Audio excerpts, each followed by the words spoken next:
Hey everyone, you know who. This is going to be a really quick video, maybe not. I'm going to try to make it quick, so I'm going to talk real quick. Anyway, 2 shouts outs, and then I'm going to do when atheists attack. No sound effects. First shout out, jolulipa.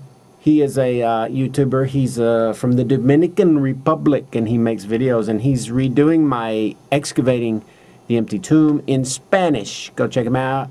His link is in the description thingy. Second shout out is for a YouTuber called Perichoresis7. The name is in the description, link, and all that good stuff. The thing about this guy, he's a Christian, and we've been chatting back and forth and messages and stuff, and he seems to be a pretty nice chap, and he sent me a couple of books. I thought he was just going to send me one. He sends me like 6 or 7 in a big box. I'm keeping, I guess, 2 of them. One is Raymond Brown's Introduction to the New Testament. It looks to be something I'd be interested in checking out. Another one is the New Interpreter's Bible. It's got some comments and really cool maps in the back of it. But the other ones are too apologetic, or the couple of ones I saw. You know, like N.T. Wright. I don't like N.T. Wright. These people just sound like they're blowing hot air. So anyway, he sent me these books. He's really nice. He doesn't seem to have this like belligerent chip on his shoulder. So that's cool. And so, shout out, check him out. I don't even know if he makes videos. I'm too busy like trying to figure out what the heck I'm doing every day. Anyway, check him out. My computer screen's going blank. Screensavers. Okay, this is a video I wanted to do. I'm not going to do it up, you know, like fancy. I'm just going to say it.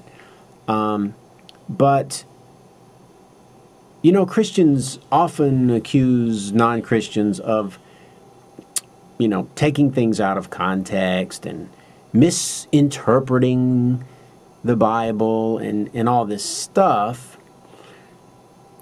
And for the most part, they're wrong. But sometimes people do misinterpret, and they do falsely accuse the Bible of something.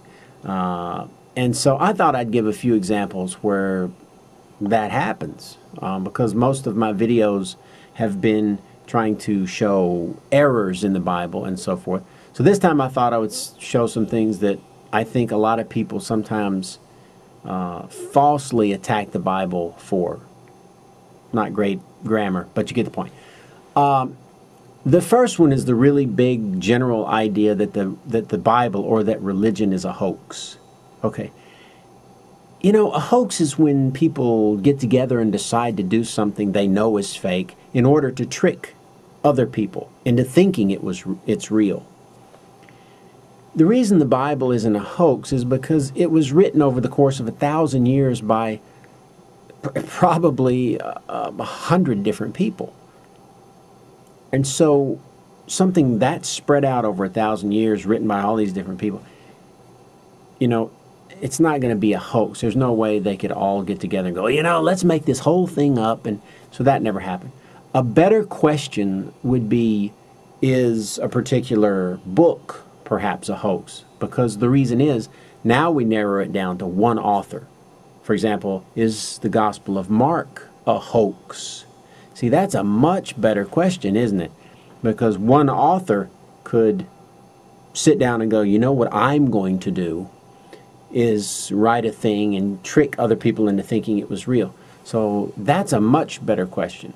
But Christianity as a hoax, because that involves a bunch of authors, and you know, the epistles seem to be pretty much legit. Like whether or not Paul wrote it is not the issue. It's whether the actual author seemed to believe what he was writing. But the Gospel of Mark could pretty much fall into the category of a hoax if you think about it for a little bit. I'm still not leaning that way. I think the author of Mark was a Christian who actually believed in the Jesus of either of Paul, or he had been exposed to the Orthodox belief. Then he wrote his story. I'm not convinced entirely one way or another, but I'm kind of thinking that he was actually more like a Paul believer who wrote this allegory of a Jesus and just brought him down to earth and made him do these things. But anyway, the religion's not a hoax. It can't be a hoax because it doesn't fit the definition. Too many authors. So, what about, here's another one. Since the King James Version speaks about unicorns, well, clearly, you know, that makes the Bible false. Well, it's actually the King James Version pretty much is really the only one that's talking about unicorns. Now, you know, like I said, I'm not doing this whole thing like with verses and overlays and stuff. But the deal about that is, if you'll go look at some other versions, you'll see that what we have going on here is a simple error by the King James translators. They put unicorn because one of the verses mentions the horn of this beast. So you look at that verse and go, oh, he mentions horn instead of horns, plural. So it only has one horn. It's a one corn, you know, one-horned animal. But sadly, there's another verse that talks about two horns, and also the etymology of the Hebrew word in question, which I believe it's R-E-E-M, if I'm not mistaken, reem. The etymology has some ties to what would be basically a wild ox. They're thinking it's probably an aurochs, A-U-R-O-C-H-S, which is now extinct. But it wasn't extinct, you know, several hundred years ago. And this beast is like an ox, but bigger and longer legs and way more wild, not domesticated. And this is probably why the verse says, can you tame this beast?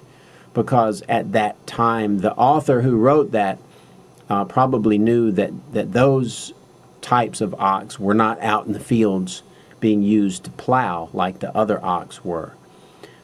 So anyway, point being, you can't hold the Bible responsible for something a couple of Englishmen did in 1611. The Hebrew there in no way is a unicorn, a flying horse with a horn on its head. So scratch that off your list. What else? Oh, I was going to talk about the one, I see this one a lot too. Now this one you may disagree with me on, but go check it out. Christians always say, well, you're taking it out of context.